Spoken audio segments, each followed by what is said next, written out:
Welcome. My name is Heidi Graham, and I am president of the League of Women Voters of Arlington Heights, Mount Prospect, Buffalo Grove, Elk Grove Village, Prospect Heights, and Wheeling. Essentially, we serve all of High School District 214, and we do quite a lot in the community, especially with the students of District 214, to encourage voting, to empower voters, and to defend democracy.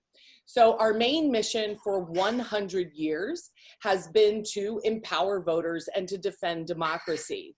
We are open to all genders, all gender identities, all ages, and all communities. You can find us on Facebook, on Instagram, on Twitter, and you can also find us at www.LWVIH.org for more information about all of the amazing programs that we do in our community. We have so many events coming up, and tonight I am excited to be bringing to you a program about the fair tax. So at the top of your November 3rd ballot is a chance to fix the state constitution to finally allow a graduated income rate income tax. The League of Women Voters has been advocating for this particular item for 50 years. So we are excited to welcome a couple of people. Ann Coiter serves as the League of Women Voters of Illinois Issue Specialist for Education and Fiscal Policy. She is on the steering committee of the Vote Yes for Fair Tax Ballot Committee. Her work as an attorney has focused on children's rights and state fiscal policy at the Shriver Center on Poverty Law, Voices for Illinois Children, Legal Assistance Foundation of Chicago, and the Collaboration for Early Childhood. So she's a little bit of a slacker. She was elected to 2 terms on the school board of Oak Park District 97, and she holds a JD from Yale, again, a slacker, and an MA in Social Sciences from the University of Chicago. We are very pleased to have you here today, Ann. Also with us is Jean Pierce, who I consider a friend. We served on the state board together, and Jean continues to serve on the state board as the Issues and Advocacy Co-Chair for the League of Women Voters of Illinois. The League, again, has advocated for this position for 50 years, and Jean has been working for the past 6 years on this particular effort. She has served with Ann as educational funding specialist, and Jean holds a PhD, so we really should be calling her Dr. Pierce, in educational psychology from Northwestern. Again, we just bring you one slacker after another here at the League of Women Voters. She's retired in 2008 after 34 years as a professor of educational psychology. So Jean, I would not imagine that you could have done 34 years as anything. Anyway, you don't look a day over 34. So I am very excited to have you here. Finally, and I will be going off of my particular camera because you're not here to listen to me or look at me, but we have Stacy Shine Stapleton. Many of you, if you've been to any of our past programs, you will recognize her as our American Sign Language interpreter. We are dedicated here at the League to be as inclusive as we possibly can. And Stacy has been instrumental in helping us bring our programs to a wider audience. So thank you so much, Stacy. And I'm going to now turn this right on over to Ann, and I will see you at the end of the program. Thank you so much. Fantastic. I'm excited to be here with everybody tonight. I will get my slideshow going here, and here we go. Tonight, we will talk about what will be on the ballot in November. And I invite you to look at the bottom of your screen for the chat box and ask any questions you have as we go along. And Jean Pierce will help me answer them as the time seems appropriate as we go forward. So first of all, what will be on the ballot? You may get your ballot in the mail if you've asked for voting by mail as early as a couple weeks from now. You may see a separate piece of paper in that packet that you get, and that will have on it this constitutional amendment. Otherwise, if you go into the voting booth, it may be the first thing on the ballot. If it's not, make sure you look for it, because this is probably one of the most important things on your ballot this November. The General Assembly has passed an amendment to put this on your ballot, but you, the voters, get to decide whether it will go into effect or not. And what it is about is just changing the state constitution. It strikes out this sentence that says that the tax has to be on a non-graduated rate or a flat rate. It gets rid of that requirement and makes it possible for the legislature to impose taxes at different rates for different income levels, or they could stick with a flat tax rate if they chose to. They have at the same time, though, also passed a law that sets what the graduated rates will be if the provision passes in November, and that will go into effect on January 1st. This is the language on your screen that shows what will actually be on the ballot.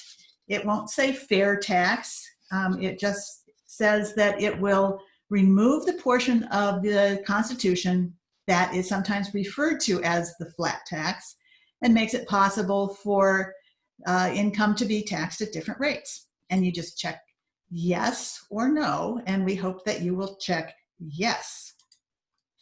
A flat tax sometimes, Pete, sounds fair, but it's really not as fair as it seems.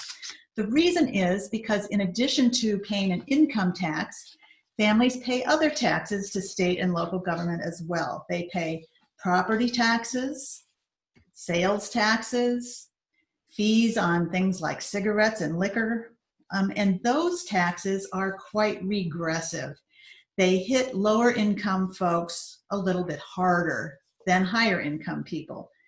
And so when you take all of state and local taxes into consideration, it is, Illinois is one of the most regressive states in the country. We are the 8th most regressive state. The only way that a state can even out the regressivity of its other taxes is with the income tax, because there, unless you've got a flat tax provision in your constitution, which only 4 states have, if you have some flexibility in your constitution, you are able to tax higher income people at higher rates and lower income people at lower rates, and even out the regressivity of your system. And here's a chart that shows just how regressive the system is in Illinois. Your lowest income people here, the lowest 20% who earn less than $21,000 a year, they're paying 14.4% of their income in state and local taxes. Highest income people, the top 1% who make above $537,000, are paying half as much as a share of their income. And so the folks kind of in the middle there are still paying a higher share than the top earners, which isn't really fair, especially when you look at where the income growth has come over the last 30 years or so. You've got the top 1% of folks has seen rapid growth in their earnings, whereas the bottom 90% of us have seen very little growth. The income disparity between the top income folks and lower income folks is as high as it was during the Roaring 20s. And the black and white income gap in the US has persisted throughout this time, and it's even grown since the Great Recession. The relative wealth of households diverged even more than income, if you can believe that. And the gap is especially huge between white and black families today. The average white family with children has $1 of wealth for each penny of wealth held by the average Black household with children. And the flat income tax that we have right now solidifies and keeps that unfair system in place. The income gains at the top dwarf those of low and middle income households, and yet they pay the same income tax rate in Illinois. And we hope to change that. One of the effects of having a flat rate income tax is that we don't have enough revenue. It's not only unfair, but it's inadequate. And what happens in Illinois especially is that the state has shirked its responsibility to pay for education. Generally, in most states, the state picks up about half of the tab for public education. And Illinois used to pay about half. But since we have not had adequate revenue growth, we have not had adequate ability to tap this increase in income at the top. So over time, the state has chosen to pay less and less of the share of public school education. So here is where the local share is in Illinois. Now it's up to 66% paid by local taxpayers, that generally through property taxes. And then the state has shrunk down to about 27% instead of close to 50, where there should be. We are hoping that if we can get the fair income tax passed, the state will be able to make good on the promise it made in 2017 to put more money toward education funding, to make a fair and equitable funding system in Illinois so that local taxpayers don't pick up the tab, and kids who live in communities where the local taxpayers simply don't have the resources to pick up that tab, and they're getting really the short end of the stick on education funding. We hope that that will become equitable funding over time. The state will be able to put in the extra $350 million that they pledged to do in 2017 every year on top of the prior year. And we will see education funding equity in Illinois and lower property taxes for you in Arlington Heights and Buffalo Grove, and for me in Oak Park as well. Another way that we have been hurt by the lack of state funding is an attention to our environmental protection agencies. The Sierra Club of Illinois has signed on as a supporter of the fair tax, and they have pointed out what has happened to the head count in the Illinois Environmental Protection Agency and the Department of Natural Resources as well. There just aren't enough people there to enforce the protections that we have. And in Illinois, pollution thrives on poverty as well. Towns and neighborhoods with lower average incomes deal with higher rates of air and water emissions. So if we can pass the fair tax and adequately fund our environmental protections, this will help everyone, but particularly low and middle income communities. So because of the budget cuts since 2000, we really cannot cut our way out of the crisis that we're in. We cannot afford any further cuts to education, as you've seen. We are also at the bottom for state reimbursement of mental health services, for senior services, for foster care. Our healthcare providers have struggled to serve patients. 40,000 low-income children have not received the child care they need. And we have lost 7,500 higher education jobs. This chart from the Center on Tax and Budget Accountability shows how that has happened over both Democratic and Republican administrations. We've gone, if you look at this higher education line, we've gone from the nominal number of $2 million, $2 billion, down in real dollars below that. There has been a 48% decrease in higher education funding. So we end up with fewer scholarships, with higher tuition, with less access to higher ed for our local students who end up going out of state. We have a brain drain in our state, and business and communities need those kids to be educated here in Illinois so that they can contribute to the growth and the future of our state. And you can see how the total net general fund service appropriations have declined by 20%.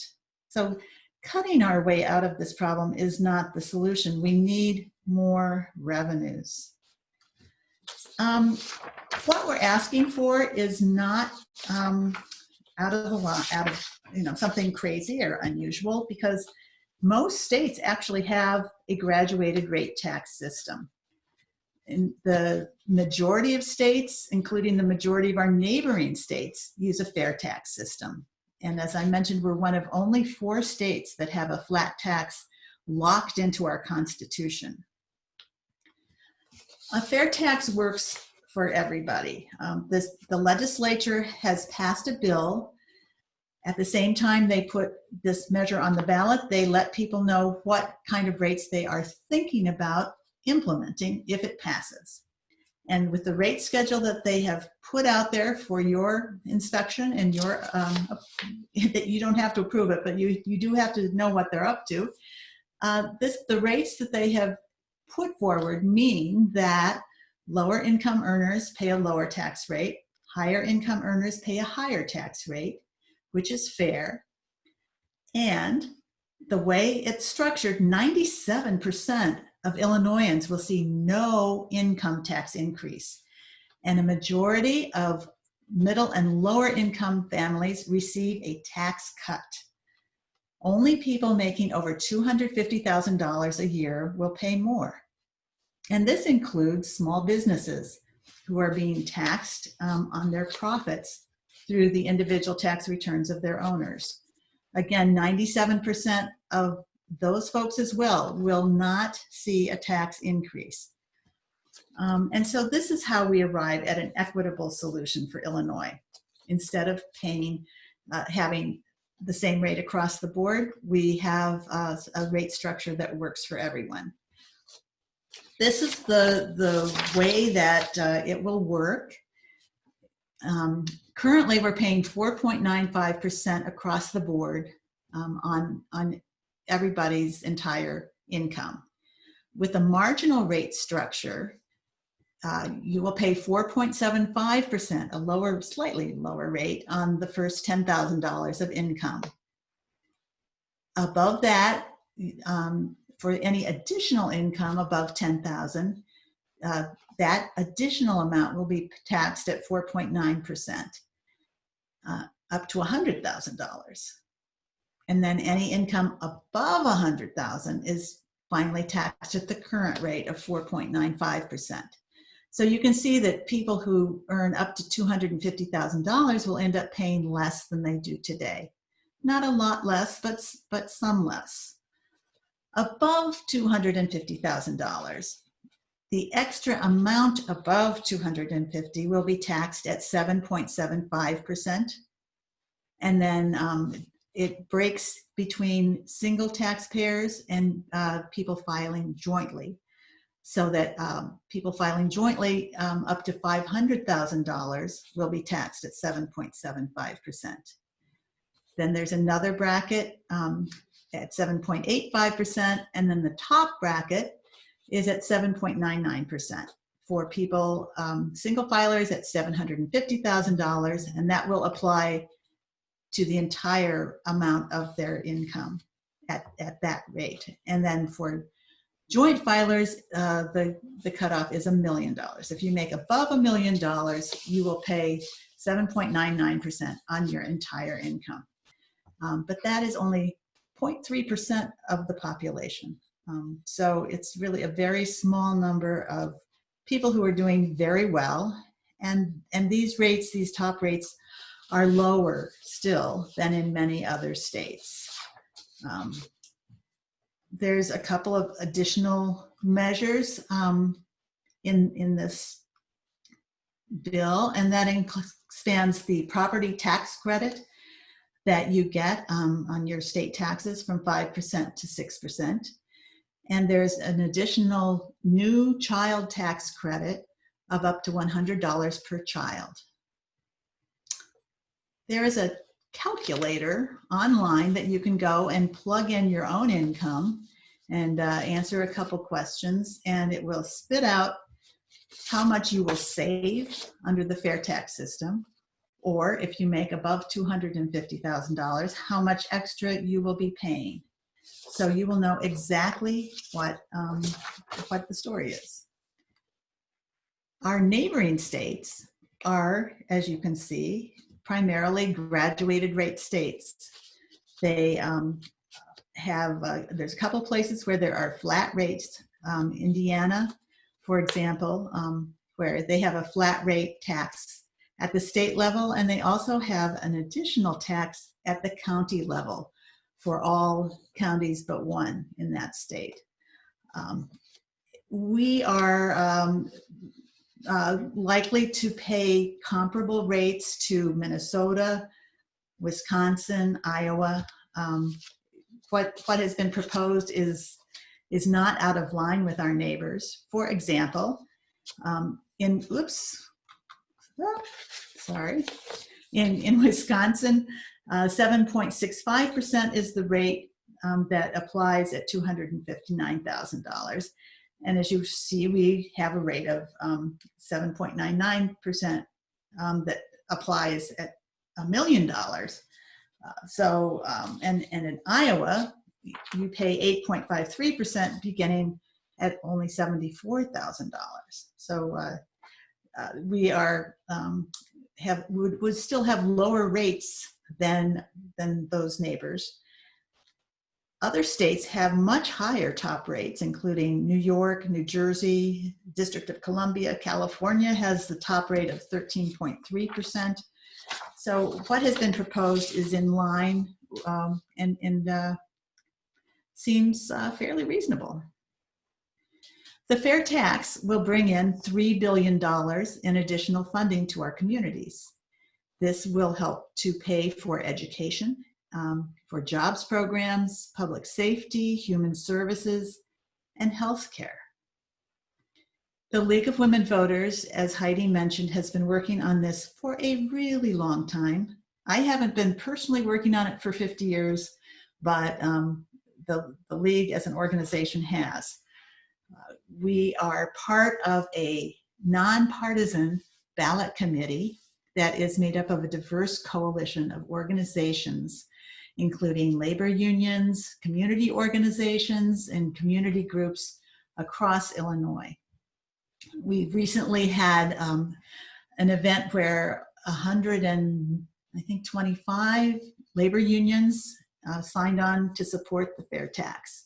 There was an event around the 100th anniversary of women's right to vote, where 1,000 women signed on in support of the fair tax. So we are hosting lots of presentations like this and events, and hoping to directly engage voters and work through communities to see the fair tax reform finally a reality in Illinois. So the bar is a little bit high to approve this.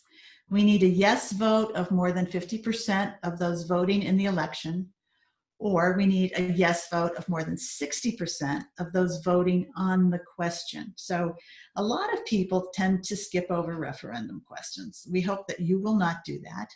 We hope that you will vote on the question and vote yes. This is how you can help. You can tell your friends and neighbors. You can write a letter to the editor. I saw in the Tribune today that they will be devoting more and more space to letters to the editor, so this is your chance to get published. You can host an event like this, or you can host an event that the Vote Yes for Fair Tax campaign can provide a speaker for. You can add a fair tax page to your League of Women Voters website for Arlington Heights. And you can also sign up as an individual endorser. Join those 1,000 women and and add your name to the list using this link, which I think Heidi will put up in the chat box. I wanted to also maybe pause here and see if there's questions. Yes, we do have some questions. It turns out the chat is disabled, so folks are using the Q&A. So the first one that came in probably is one that a lot of people have, that if this is passed, will it allow the legislature to tax Social Security income and pension income? Oh, that's a great question. Illinois is one of 3 states that does not tax those sources of income in retirement. We do not tax Social Security. We do not tax 401k distributions. We do not tax pensions. And after the fair tax passes, that will still be true. There is nothing in the fair tax that will allow retirement income to be taxed. And in fact, the fair tax is supported by the AARP, the American Association of Retired Persons, because they believe that the pressure to add a tax to retirement income will be somewhat eased if the flat tax is bringing in additional revenue. Okay. Okay.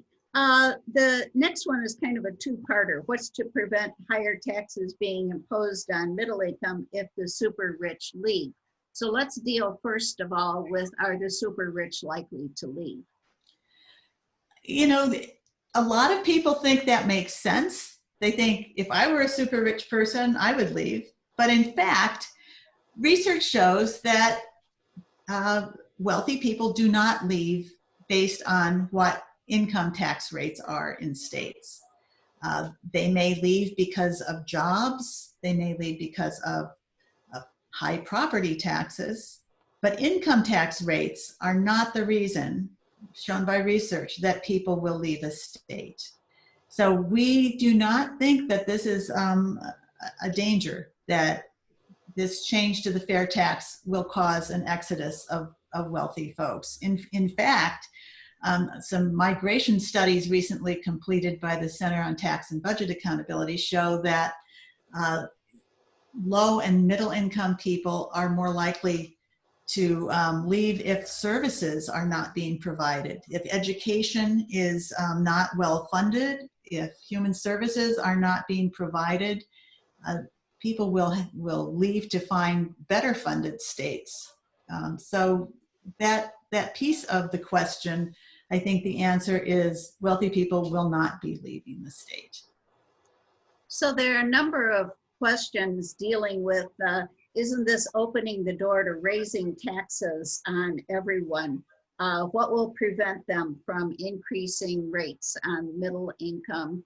And there have been a number of different ways of asking that same question. Okay, yeah, that's another common fear. But in fact, the legislature can raise your taxes today.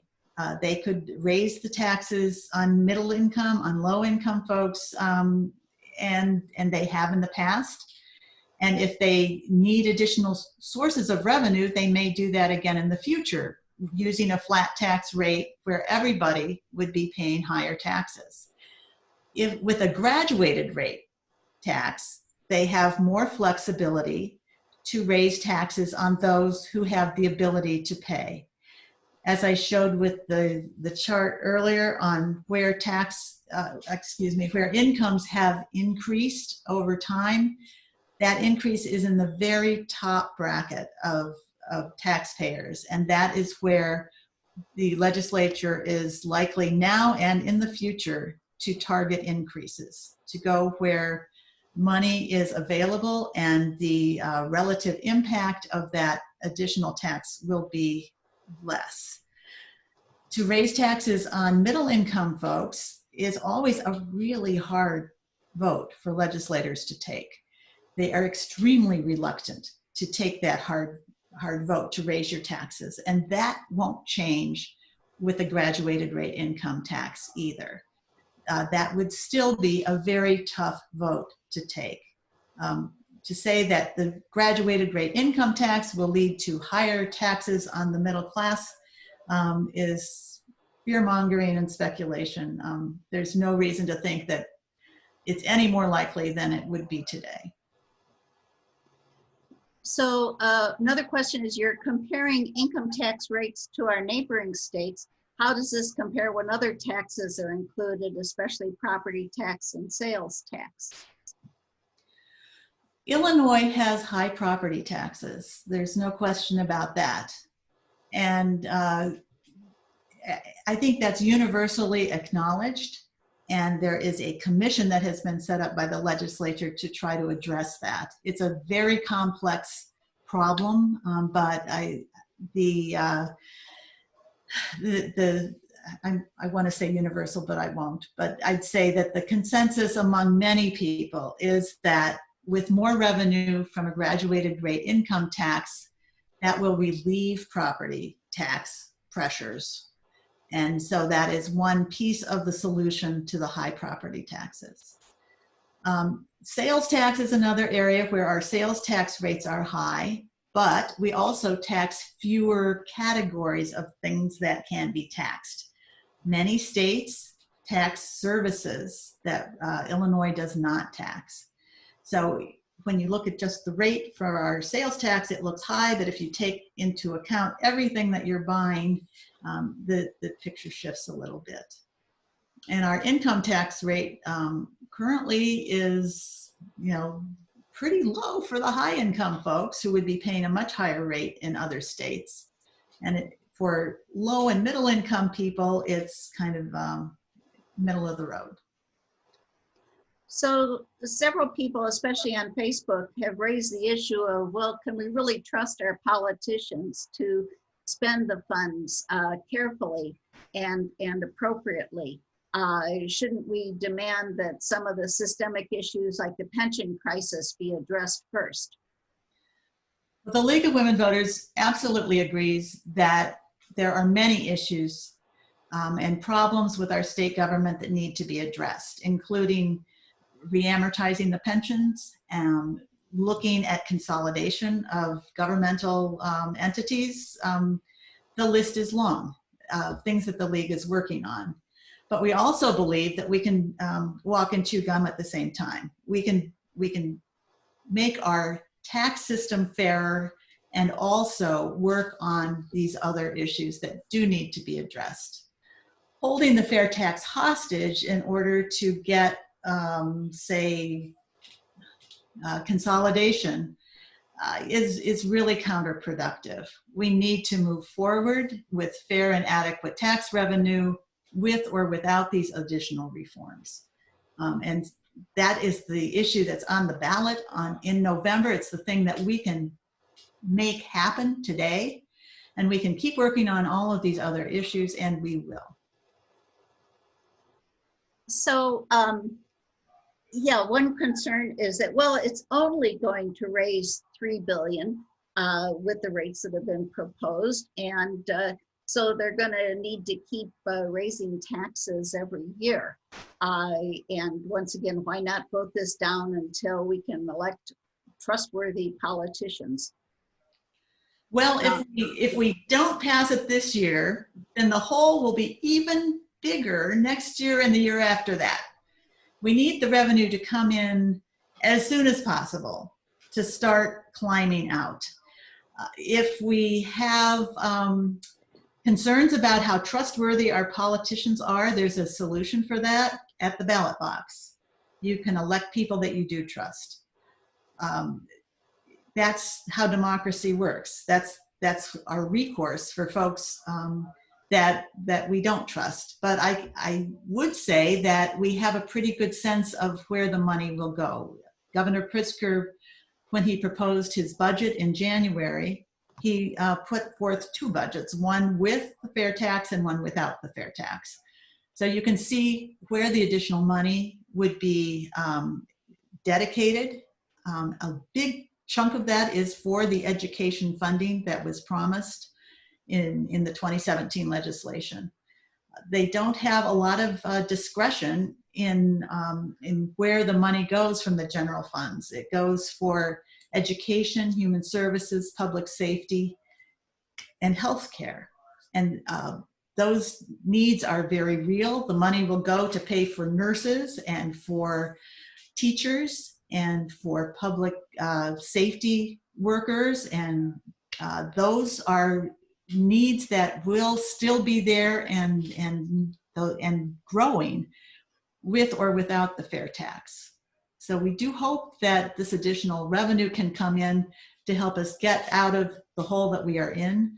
It's true that $3 billion is not going to solve all of our problems. Actually, before the pandemic, the revenue estimate was closer to 3.6 billion. Now it's closer to 3 billion. But as the economy recovers, as we come out of the pandemic, that revenue will hopefully continue to also increase. And over time, we will be able to make good on our commitments, pay our past due bills, and make investments in under-resourced communities and in areas where we absolutely need to put the funds so that we have a better state. And you, the citizen, have an important role to play in making your desires known to your legislature about where that money needs to go. We sometimes say that after November 3rd, the real work begins. You need to get in touch with your legislator right away and let them know where you want that additional revenue spent. We do have one question for Heidi. Will they have access to the PowerPoint after the presentation? I would be happy to send it. Thank you. That answers your question.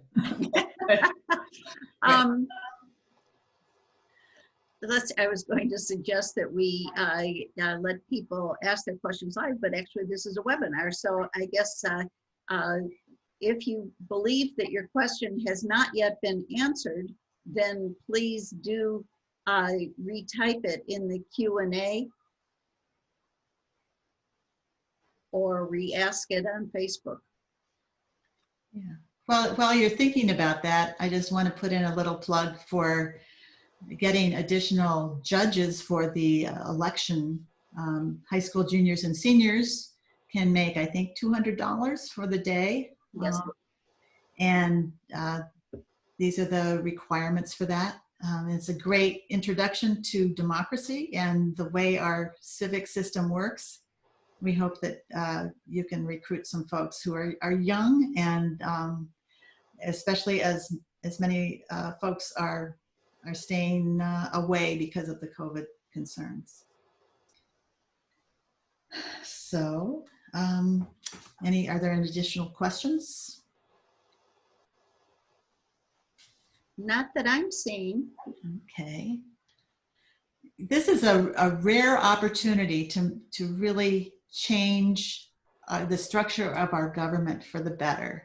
And I hope that those of you who are ready to support the fair tax will get out there and spread the word.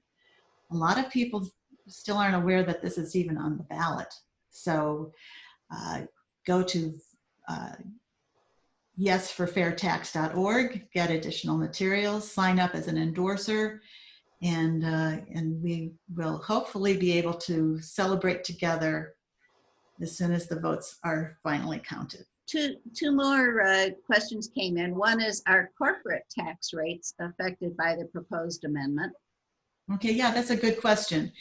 Yes, they are. Currently, the corporate tax rate is a flat 7%. It will go up to 7.99% with the fair tax legislation. So yes, the corporate taxes will be affected. Another question is, what or who are the groups funding ads pro and con? It's a diverse, the primary funder, I guess, of the pro would be Governor Pritzker. But there are a number of, as Ann mentioned, a number of different types of groups that are supporting it, whether faith-based or human services and so on and so forth. Regarding the con, much of the funding is coming through the Illinois Policy Institute, which is funded by former Governor Rauner, the Koch brother, who was the fellow that just signed on recently, Yeah, Ken Griffin has put money into one of the ballot committees for the opposition. I think IPI is not a formal ballot committee. They've just been publishing a lot of opposition misinformation, I would say. The Illinois Farm Bureau, Illinois Manufacturers Association, Illinois Chamber of Commerce have put money into the opposing ballot committees. One of the questions is to list some of the negatives. I think actually we've our question askers have hit on most of the negatives. I'm not sure that there are any that we typically hear that haven't come up.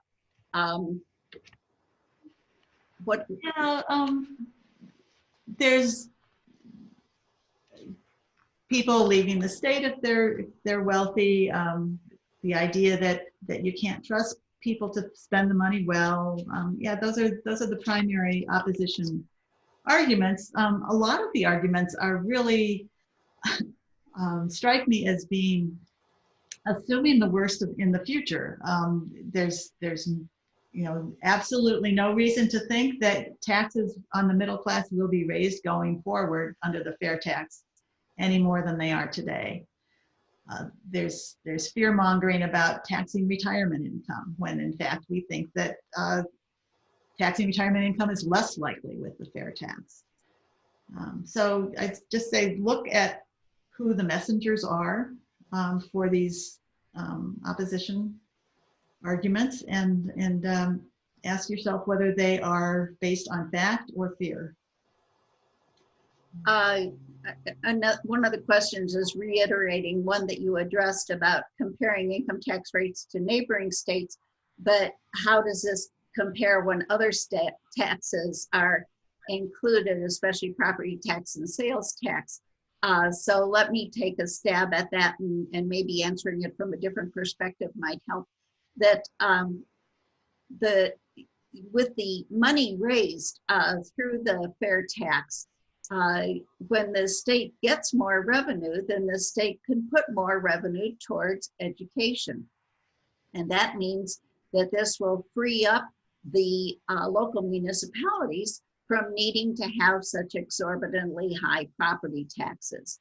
Now, this isn't going to happen in 1 year or two, but it certainly isn't going to happen at all unless the state gets more revenue. So the first step is for the state to get more revenue through the fair tax, and then we have the possibility of seeing property taxes eased up. Now, another question on sales taxes compared to other states. The states around us are much more likely to tax services. Illinois very much under taxes services. We tax utilities, but that's about it.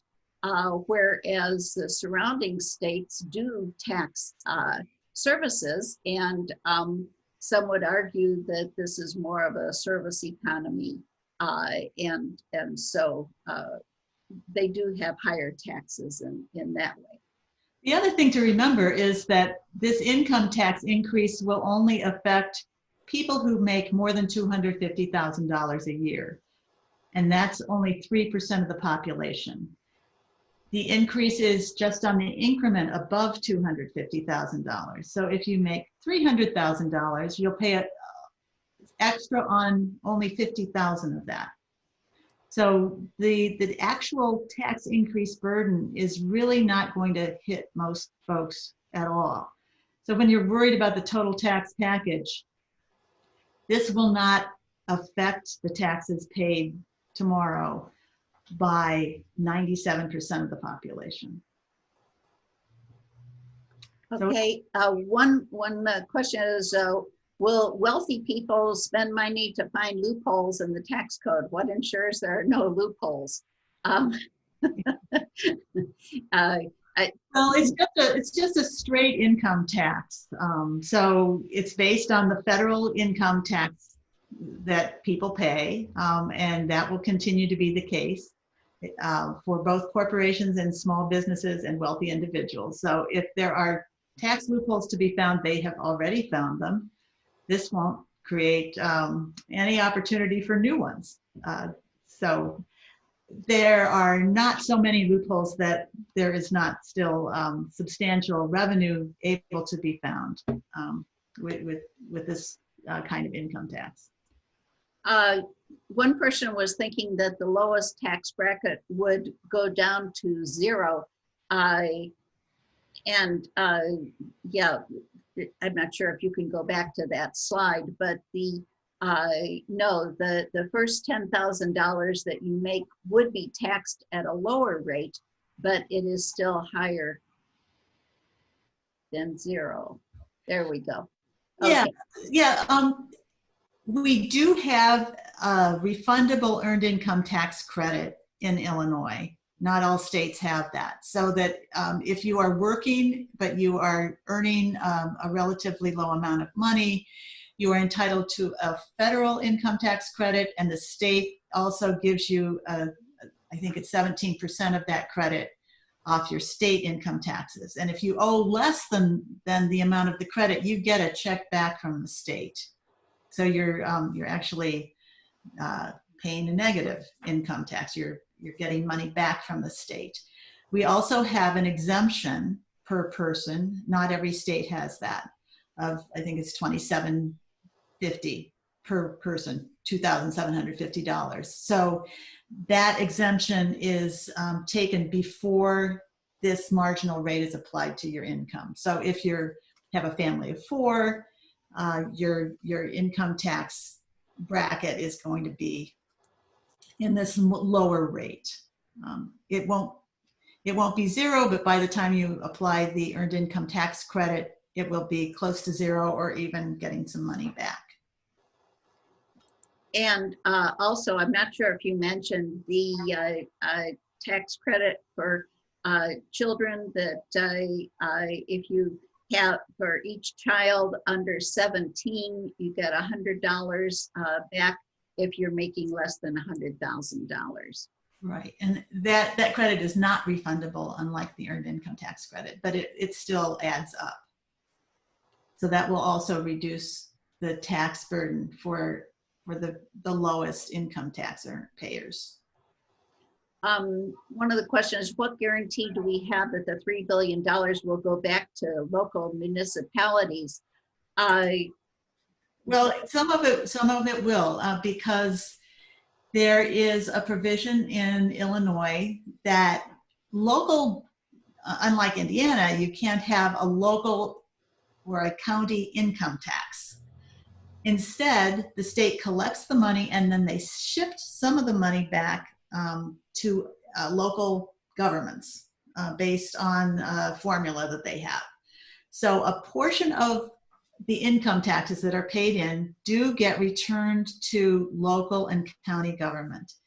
So as the amount of the total revenue from the income tax goes up, so too will the amount of money that local and county governments get back from the state go up somewhat.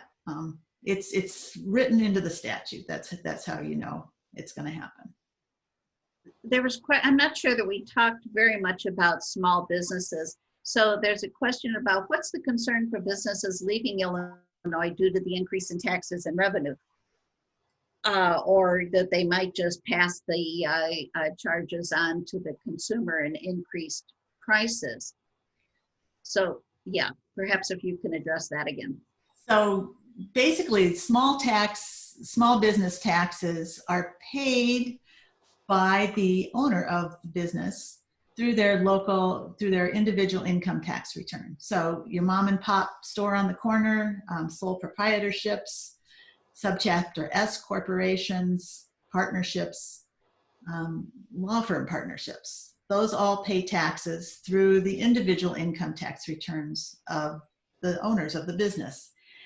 And so the fair tax rates will apply to those folks just like they do to people earning a salary. If the revenue profit, the profit from that business is below $250,000. And that is the case for the vast majority of small businesses in the state, including farms, small mom and pop shops. Those folks will not see any tax increase under the fair tax proposal. Let me reiterate what Ann said. It's the profit that they're paying on. It's not the total amount, that they only pay taxes on the profit. And for most of them, the profit for the individual taxpayer business owner is under $250,000. Someone was asking, how are the brackets changed? The legislature is the one that has the power over setting the rates and fixing the brackets. And they're different in every state. Every state does it a little bit differently.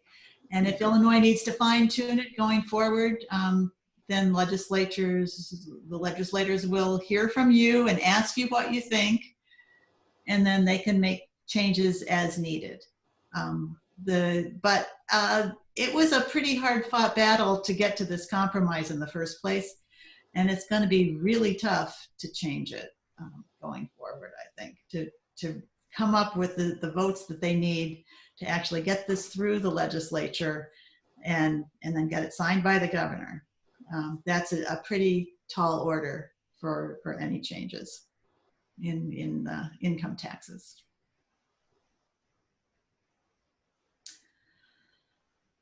So I believe that is all of them. So this is really a pretty awesome opportunity that we have here to make a better state going forward. This will mean additional revenue. We can finally get rid of the structural deficit that we've labored under for decades. And it gives me great hope. I hope it gives you hope as well that we will see a state that is fiscally stable, that pays its bills on time, that provides the services needed in a fair and equitable way to all of the residents of our state. We'll end on a high note. Thank you so much for joining us, Ann and Jean. We really appreciate it. As many of you know, the League of Women Voters is dedicated to educating voters. You can't vote if you don't know what you're voting for. So regardless of how you end up casting your ballot on November 3rd, I do want to encourage you all to go to our website at www.lwvah.org, and there you will find all the information you need to get your mail-in ballot, to find out where to drop off your ballot, to vote in person and early, all the things you need to know to be safe this election cycle. Remember that Ann talked about students being election judges. This year it is a holiday. So I have a senior in high school, so I'm encouraging him to go ahead and use that time better than on his video games. And we have very many events coming up in the near future. On September the 17th, we've got Election 2020, the top 10 things you need to know. On the 20th, the 21st, and the 26th, we have candidates forums for all of the elections that you'll find on your ballot.